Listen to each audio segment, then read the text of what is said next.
Përshëndetje të nderuar shikues, si me takuar minutat e ditarit informativ në RTS Gjirokastra, kundër të tjera, sot do të ndiqni. Mbi 5.800 paketa mësimore do të shpërndahen falas në 17 vende për fëmijët shqiptar në diaspor. Ministri e Arsimit Mirela Kumbaro bëri të ditur se për herë të parë paketa përfshin edhe nivelin 3 të tekstit gjuha shqipe dhe kultura shqiptare, duke plotësuar ciklin e mësimit të shqipes për nxënësit jashtë vendit. Nga një korriku 2026, 11.000 fëmijë me aftësi të kufizuara do të përfitojnë pagesë mujore të dyfishuar, ndërsa 14.000 ndihmës personal do të kenë të njohura kontributet e sigurimeve shoqërore dhe shëndetësore. Masat u prezantuar nga Ministra e Shëndetësisë dhe Mirëqenies Sociale, Visala, si pjesë e politikave të reja të mbështetjes sociale. Vera ka ardhur duke shënuar edhe problematika shëndetësore që lidhen drejt për drejt me rritjen e temperaturave. Ndër rastet e ndryshme që kërkojnë ndihmë në urgjencën e Gjirokastrës, bluzat e bardha veçojnë pickimet nga insektet dhe infeksionet e lëkurës. Në kulmin e sezonit turistik, qendrat shëndetësore në Ksamil janë nga gatishmëri të plot për të përgjigjur fluksit të pushuesve. Me staf mjekësor dhe infermieror të plotësuar, ato ofrojnë shërbim të shpejt për urgjencat dhe rastet që kërkojnë kujdes shëndetësor, duke garantuar siguri për turistët vendas dhe të huaj. Ju njohim tani më gjerësisht, mbi 5.800 paketa mësimore do të shpërndajnë falas në 17 vende për fëmijët shqiptar në diaspor. Ministri i Arsimit Mirela Kumbaro bëri të ditur se për herë të parë paketa përfshin edhe nivelin 3 të tekstit gjuha shqipe dhe kultura shqiptare, duke plotësuar ciklin e mësimit të shqipes për nxënësit jashtë vendit. Ka nisur shpërndarja e tekseve mësimore për diasporën për vitin shkollor 2026-2027, një nga proceset më të rëndësishme në mbështetje të mësimit të gjuhës shqipe dhe kulturës shqiptare për fëmijët shqiptar jashtë vendit. Këtë vit me financim të qeverisë shqiptare do të shpërndahen mbi 5.800 paketa mësimore, duke garantuar që tekstet të mbërin falas tek të gjithë nxënësit dhe mësuesit e diasporës. Ministri i Arsimit Mirela Kumbaro ndoqi nga afër nisjen e këtij procesi në qendrën e botimeve për diasporën, ku ndau edhe risin kryesore të këtij viti. Për herë të parë do të shpërndahet niveli 3 i tekstit gjuha shqipe dhe kultura shqiptare, duke plotësuar ciklin e teksteve për mësimin e gjuhës shqipe në diaspor. Sot jemi në momenti kur nis dërgesat e paketave mësimore të gjuhës shqipe dhe të kulturës të teksteve falas që ne çojmë në mbi 15 shtete, ku kemi përfaqësitë tona diplomatike, por edhe në më shumë qytete ku kemi konsullata, siç është rasti i Italisë dhe i Greqisë, për shembull, ku çohet në disa qytete. Po ku kemi dhe numrin më të madh të diasporës dhe numrin më të madh të klasave ku mësohet shqip nga fëmijët shqiptar, të cilët mund të jenë tashmë dhe brezi i tretë i diasporës. Është nisur sot Turqia dhe Italia, pra si destinacione, kemi këtu gati kutit për t'i nisur në Angli dhe do të vazhdojnë derisa të mbarojnë në të gjitha këto shtete që nga Italia përballë nesh e Greqia në jug deri në Shtetet e Bashkuara të Amerikës. Janë mbi 5.800 paketa mësimore. Reja këtë vit është që kemi edhe nivelin e 3 të gjuhës shqipe dhe të kulturës shqiptare, plus dhe shumë tekste tjera jashtëkollore, siç edhe i treguam, që nisen në përdorim, në lexim, në mësim të fëmijëve shqiptar kudo. Është gjithë operacioni financuar nga qeveria shqiptare, ashtu sikur është i financuar nga qeveria shqiptare edhe pagesa shpërblimet për rreth 50 mësues të gjuhës shqipe në Greqi, dhe ne po përgatisim buxhetin që ta shtojmë numrin e këtyre mësuesve të cilët marrin një shpërblim, duke shtrirë atë edhe në Itali, ku kemi kolegë të shkëlqyer të cilët e kanë bërë këtë punë me pasion, e kanë bërë me vullnetarizëm, por që me shumë të drejtë duhet t'i mbështesim në vim. Drejtoresha e Qendrës së Botimeve për Diasporën, Mimoza Hysa, theksoi se procesi i shpërndarjes është konsoliduar ndër vite dhe çdo vit shoqërohet me risi. 7 vite në fakt ka marrë formën e duhur dhe çdo vit ka pasur ndonjë risi.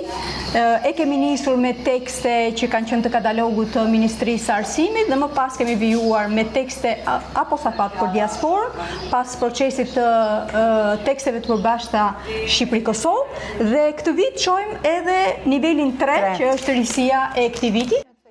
Për vitin shkollor 2026-2027 do të shpërndahen 5.800 paketa mësimore, rreth 17.000 tekste. Risia më e rëndësishme e këtij viti është përfshirja për herë të parë e nivelit të tretë të tekstit gjuha shqipe dhe kultura shqipe, duke plotësuar paketën e teksteve në 3 nivele, niveli parë, i dytë dhe niveli tretë. Ky zhvillim krijon një vazhdimsi të plotë në mësimin e gjuhës shqipe për fëmijët shqiptar që jetojnë jashtë vendit dhe ndjekin mësimin plotësues në diasporë. Nga një korriku 2026, 11.000 fëmijë me aftësi të kufizuara do të përfitojnë pagesë mujore të dyfishuar, ndërsa 14.000 ndihmës personal do të kenë të njohura kontributet e sigurimeve shoqërore dhe shëndetësore. Masat u prezantuan nga Ministria e Shëndetësisë dhe Mirëqenies Sociale, Visala, si pjesë e politikave të reja të mbështetjes sociale. Ministria e Shëndetësisë dhe Mirëqenies Sociale, profesore Visala, gjatë një takimi me prindër të fëmijëve me aftësi të kufizuara në qendrën e shërbimeve komunitare të integruara në Prush, bëri të ditur se qeveria ka miratuar fondet për zbatimin e 2 masave të reja në mbështetje të kësaj kategorie. Sipas saj, me aktin normativ numër 2 të datës 30 qershor 2026, nga një korriku dyfishohet pagesa mujore për 11 fëmijë me aftësi të kufizuara, ndërsa për 14.000 ndihmës personal do të njihen kontributet e sigurimeve shoqërore dhe shëndetësore. Sala theksoi se për herë të parë kjo mbështetje do të shtrihet për të gjithë ndihmësit personal pa dallim diagnoze apo moshe të personit që marrin në kujdes, duke garantuar trajtim të barabartë dhe më shumë siguri sociale për familjet. Është një qendër bashkëkohore dhe e cilësisë ashtu siç duhet jetë për një vend si vendi ynë që është drejt rrugës hyrjes në Komunitetin Evropian, ku do ofrohen trajtime për kujdestari dhe trajtime të specializuara dhe të individualizuara. Kjo është shumë e rëndësishme sepse të rinjtë tanë, fëmijët tanë kanë nevojë për trajtim të specializuar dhe të individualizuar. Kam gjithashtu shumë e kënaqur që u miratua akti normativ ku nëpërmjet këtij akti u dyfishua pagesa për 11.000 fëmijë me aftësi të kufizuar. Për herë të parë nëpërmjet këtij akti normativ njihen kontributet shoqërore dhe shëndetësore për 14.000 kujdestar prindër, për ata që janë herojtë e fshehtë për mua, që i kanë kushtuar jetën, dashurinë, energjinë këtyre fëmijëve dhe të rinjve. Dhe kjo është pak në fakt, por është fillimi i diçkaje. Ju besoj e keni ndjerë mbështetjen tonë si Ministri i Shëndetësisë, por gjithashtu në mbështetjen time personale për të ecur përpara me të gjitha këto projekte që ne kemi nisur. Sipas Ministrisë së Shëndetësisë dhe Mirëqenies Sociale, këto masa financohen nga rritja me 8.9 miliard lekë e buxhetit të vitit 2026 me synimin për zgjerimin e mbështetjes sociale, investime në shërbimet publike dhe vijimin e politikës së rritjes së pagave në sistemin shëndetësor. Vera ka ardhur duke shënuar edhe problematika shëndetësore që lidhen drejt për drejt me rritjen e temperaturave. Ndër rastet e ndryshme që kërkojnë ndihmë në urgjencën e gjirokastrës, bluzat e bardha veçojnë pickimet nga insektet dhe infeksionet e lëkurës. Favorizuar nga temperaturat e larta, insektet bëhen më aktiv duke shënuar kështu gjatë sinës së verës edhe një numër më të lartë të personave të pickuar prej tyre. Shefja e urgjencës së Spitalit Rajonal Omenishani në Gjirokastër, Jona Leka, nisur edhe nga rastet e paraqitura për ndihmë, apelon për më tepër kujdes, veçanërisht për ata që paraqesin reaksione alergjike. Numri i rasteve që paraqiten në spital me pickim nga insektet është edhe më i lartë se sa në fazat e tjera të vitit, pasi dhe rritja e temperaturave shoqërohet me një rritje të numrit të insekteve që mund të shkaktojnë pickime edhe problematika shëndetësore.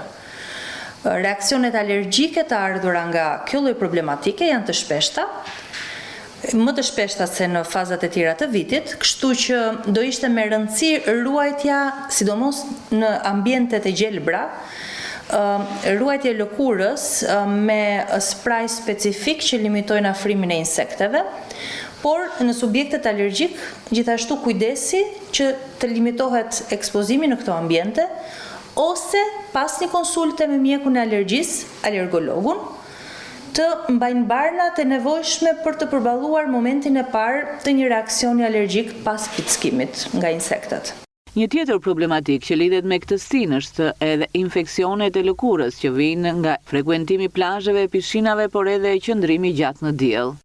Kemi të shpeshta edhe infeksionet lëkurore, të cilat ndonjëherë shoqërohen edhe me temperaturë dhe që paraqiten urgjencat tona dhe janë më të shpeshta tek moshat pediatrike, por këshillimi me mjeku në momentin e parë që shfaqen këto ankesa është zgjidhja e dur që komplikacionet janë sa më të pakta. Por duhet bërë kujdes. Subjektet alergjik të jenë të kujdesshëm në ekspozimin në ambientet e gjelbra, të marrin mjekimin e përshtatshëm sipas mjekut alergolog nëse se ata kanë prirje për të patur reakcione alergjike, dhe sidomos në qoftë se mosha është pediatrike, duhet patur edhe më kujdes, pasi reagimi mund të jetë edhe më i fortë se te një i rritur. Dhe e dyta, kujdesi ndaj lëkurës gjatë ekspozimit në diell dhe në ambiente me ujë, në mënyrë tillë që në momentin e parë që shfaqen shenjat e një gjendje infektive të lëkurës, të merren masat e nevojshme duke u paraqitur tek mjeku. Në të dyja rastet, mjekët rekomandojnë marrjen e trajtimit të specialistët, pavarësisht ndihmës së parë që ofrohet nga bluzat e bardha të shërbimit 24 orësh. Në kulmin e sezonit turistik, qendrat shëndetësore në Ksamil janë në gatishmëri të plotë për t'u përgjigjur fluksit të pushuesve. Me staf mjekësor dhe infermieror të plotësuar, ato ofrojnë shërbim të shpejt për urgjencat dhe rastet që kërkojnë kujdes shëndetësor, duke garantuar siguri për turistët vendas dhe të huaj.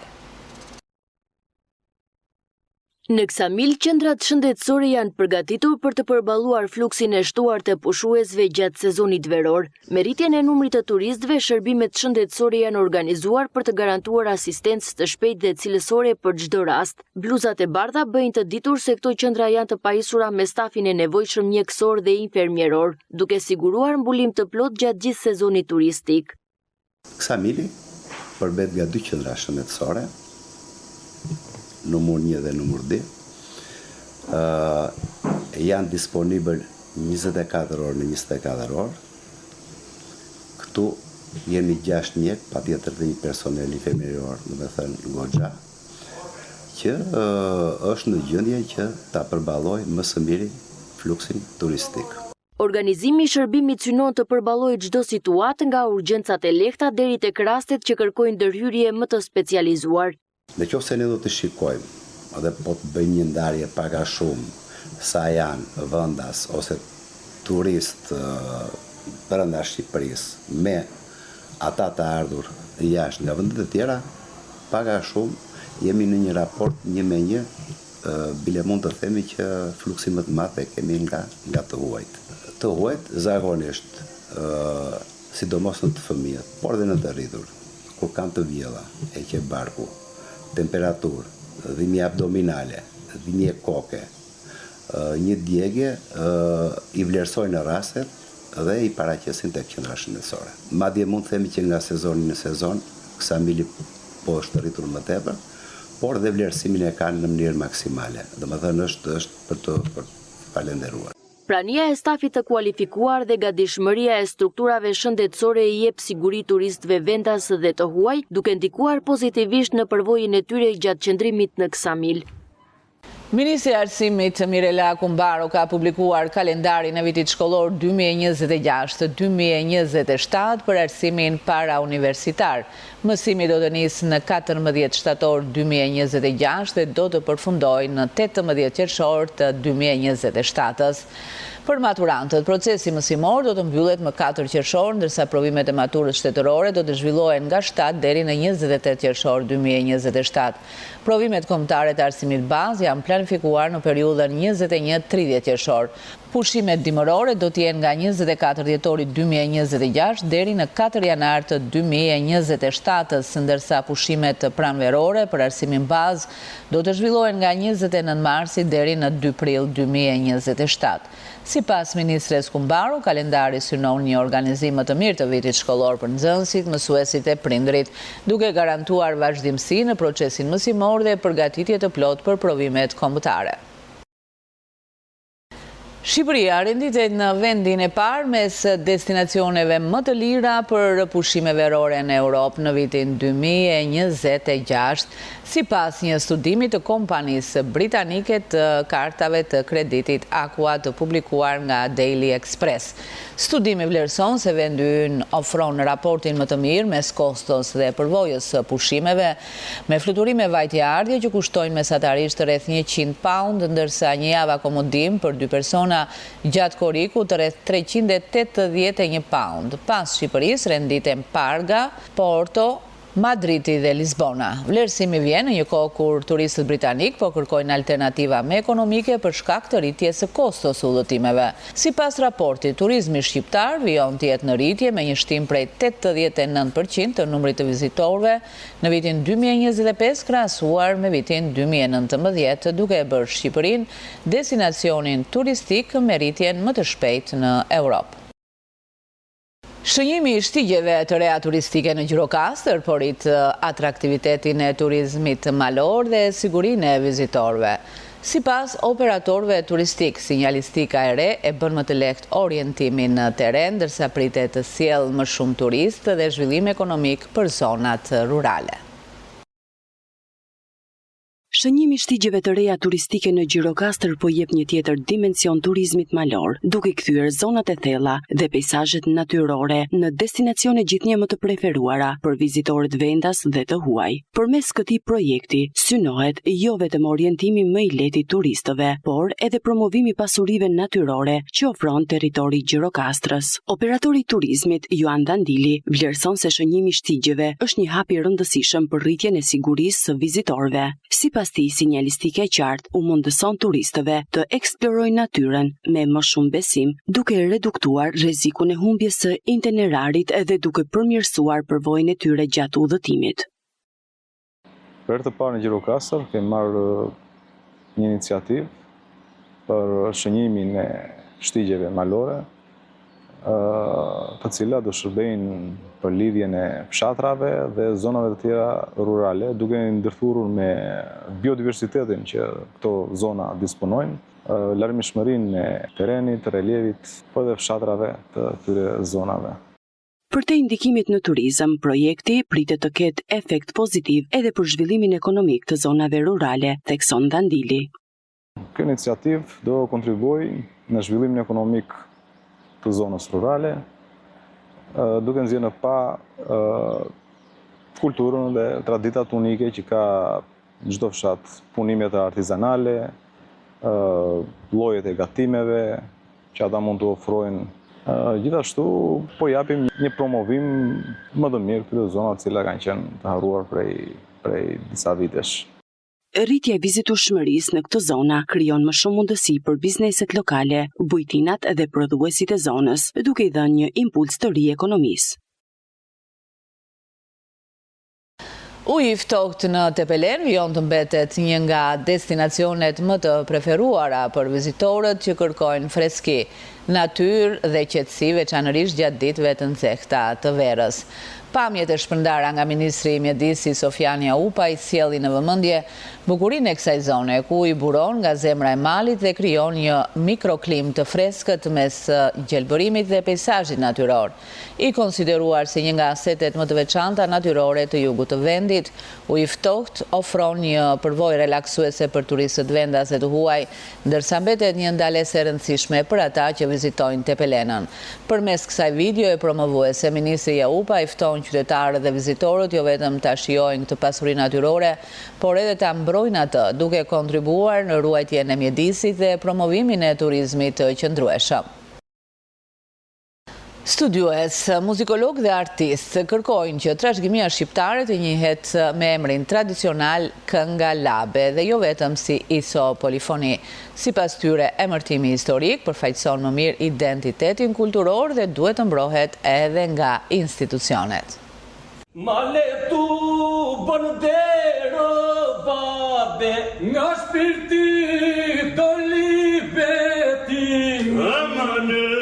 Studios, muzikolog dhe interpretues të këngës labe kundërshtojnë përdorimin e termit isopolifoni, duke kërkuar që ajo të prezantohet me emrin e saj tradicional si kënga labe. Sipas tyre bëhet fjalë për mbrojtjen e identitetit historiko-kulturor dhe jo për një debat mes individësh. Përfaqësuesit e kësaj nisme theksojnë se termi isopolifoni u përdor në procesin e regjistrimit në UNESCO, por emërtimi kënga labe është shumë më i hershëm dhe nuk kufizohet vetëm te isoja. Ata u bën thirrje institucioneve të dëgjojnë komunitetin edhe të mbrojnë autenticitetin e kësaj pasurie shpirtërore.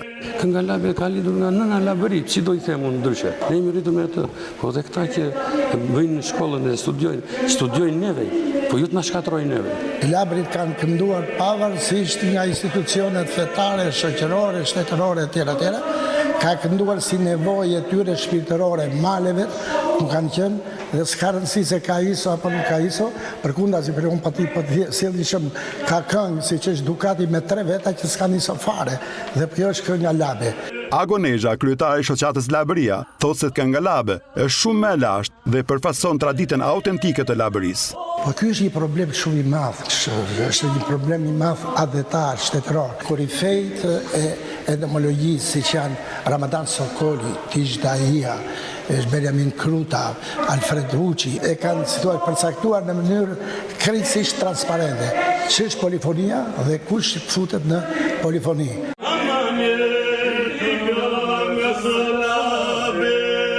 Kënga labe është krijimi i vetë popullit dhe debati për emërtimin është një çështje e mbrojtjes së identitetit kulturor dhe kombëtar.